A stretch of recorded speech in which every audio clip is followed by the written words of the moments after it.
Hi there, folks, and I hope you're all doing well. And hello, Tilly. Yes, there she is. We cannot do a video without the little Tilly either. Hey, you're a little star, aren't you? So today I am going to be doing a book review. Okay, are you off again? All right. As I have finished the book I'm reading really quickly, which is always a good sign. And I have been reading The Wildes by Louis Bayard.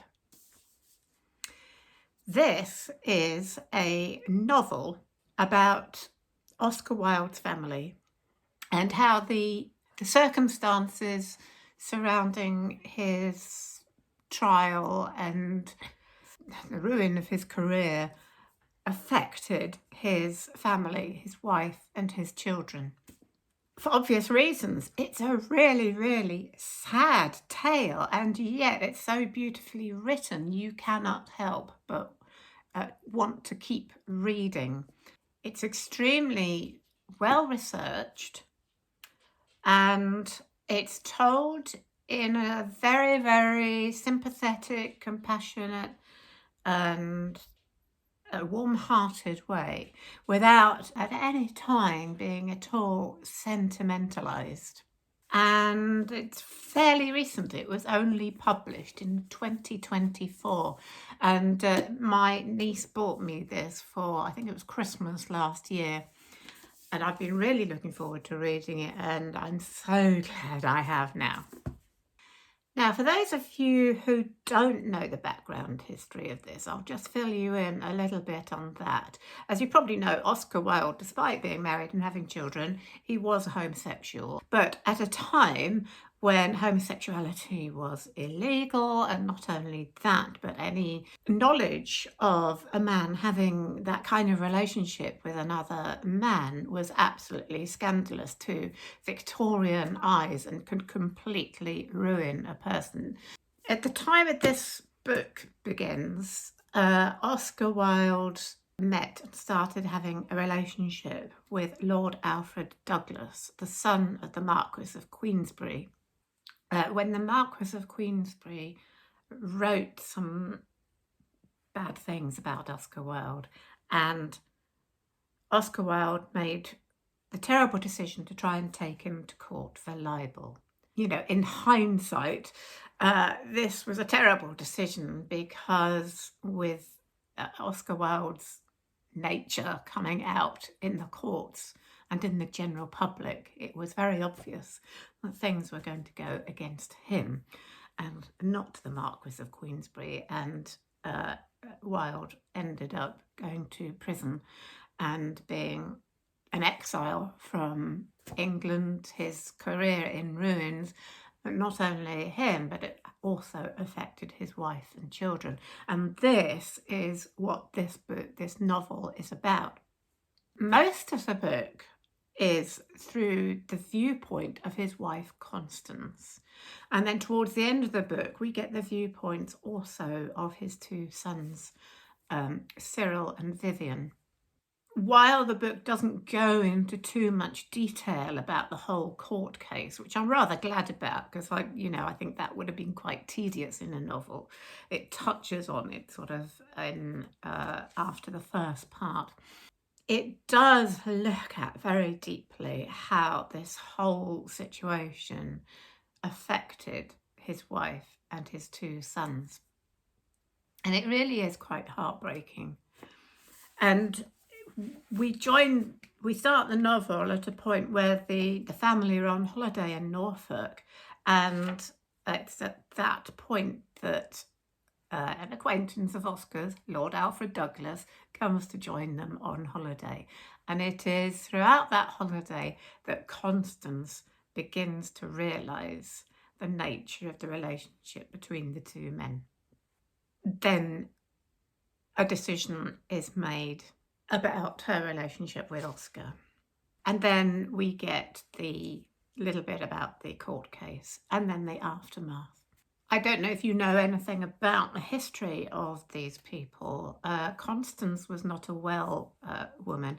Constance and her sons had to change their surname to avoid the press, journalists, and all the scandal revolving around Oscar Wilde, because this was such a big case, because Oscar Wilde was such a major playwright and author and poet. And so they left England under a different surname. The two boys kept for the rest of their lives, the surname of Holland. We see Constance and her illness, and then later on we get to see Cyril during the First World War, a war in which, if you know your history, he tragically died. We don't actually get to that bit, but we see him sort of his life in the trenches, and the psychological aftermath of his thoughts about his father. And we also, towards the end, get to see his son Vivian, who has quite a different, whose emotional response was somewhat different to his brother's. And then towards the end, the author does something very, very interesting. He looks at a different possible outcome, a different story, what might have happened had different decisions been made at a certain point, and how the whole story might have ended a little bit more positive, perhaps, because the story of the Wildes is really tragic, and they not so much a victim of Oscar's homosexuality, but a victim of the attitudes of the time, I would say, and of that fateful decision of Oscar's to try and take the Marquis of Queensberry to court for libel. But that was Oscar's personality. Get that character out of the book, it really comes through. He was a man of spontaneity, he had to go with his own thoughts, his own nature, in a way that person could not have done anything different. So the whole novel is really, really fascinating, looking at this psychology and emotions behind this whole tragic event. But, don't be put off by the fact that this is quite a sad and, often heartbreaking novel. It is such a joy to read. You get the character of Oscar, the great wit and the humour, which is lovely to read, and also the intelligence of his wife, the intelligence and wit and very understanding and compassionate character of his wife. And of course the more irresponsible but also quite witty but outrageous character of Lord Alfred Douglas. And it is just very, very, it's very beautifully written and very easy to read.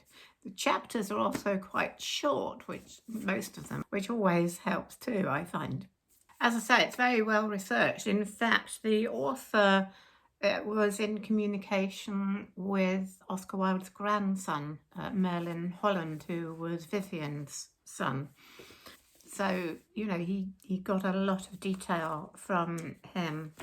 And it's just a wonderful idea, I think, for a novel, to really try and get in touch with the consequences of this trial and how it affected the family, and how the two sons later are trying to deal with their own emotions over what happened to their father and how it affected them. It's very moving. So I think, I have to say, this is probably going to be one of my favourite books that I've read this year when I draw up my list at the end of the year.